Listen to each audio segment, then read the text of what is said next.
Hi guys, in front of me is Huawei Nova Y70 and let me show you how to change language of this device. At first, open the settings, then find and select System and Updates, and here just click on Language and Input. Now select Language and Region, and here you can smoothly click on Area Language to pick the one that you want to have as your system language. So here you've got the whole list of languages.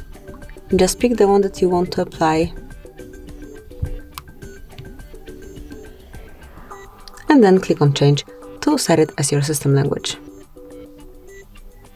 And that's it. As you can see, it has been already changed. So that will be all. Thank you for watching. Please subscribe our channel and leave the thumbs up.